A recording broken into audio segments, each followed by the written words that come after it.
নমস্কার, কেমন আছেন আপনারা সবাই? আশা করছি ভালো আছেন। আজ চলে এলাম একটা রেসিপি নিয়ে। আজ বানাবো লাউ চিংড়ি। তার জন্য এখানে কড়াইতে সর্ষের তেল দিয়েছি, তার উপর জিরে ফোড়ন দিয়ে চিংড়ি মাছগুলোকে একটু ভেজে নেব। ভেজে দিয়ে দিচ্ছি চেরা কাঁচা লঙ্কা দিয়ে একটু নেড়ে চেড়ে এবার লাউটাকে ঝিরিঝিরি একদম ঝিরিঝিরি করে হাতে কুচিয়ে রেখেছি।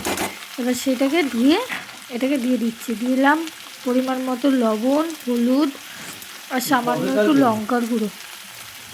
এর আগে নিলে সেটা হ্যাঁ আছে ফ্রিজে। এইটাকে এবার একটু নেড়ে চেড়ে ভালো করে ভেজে নেব।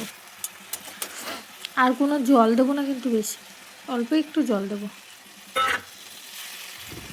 দিয়ে এবার এটাকে ঢাকা দিয়ে গ্যাস অল্প আছে রেখে এটাকে সেদ্ধ করব।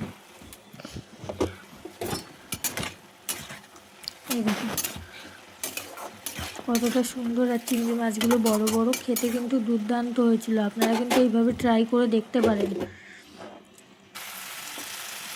এবার দিচ্ছি একটু পরিমাণ মতো চিনি, জল শুকিয়ে এসছে। দিচ্ছি ভাজা জিরের গুঁড়ো আর দেব একটু আটা ছড়িয়ে। আটা বা ময়দা দিলে কি হবে, জিনিসটা একটু আঠা আঠা ভাবটা আসবে।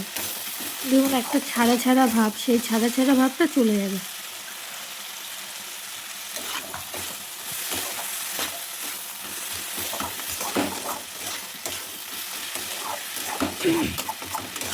ভালো করে নেড়ে চেড়ে নামিয়ে নেব।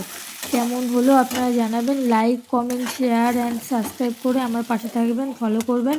ইউটিউব থেকে দেখলে সাবস্ক্রাইব করবেন। আজ তাহলে আসি, টাটা, বাই বাই। আবার দেখা হবে একটা নতুন ভিডিওর সাথে।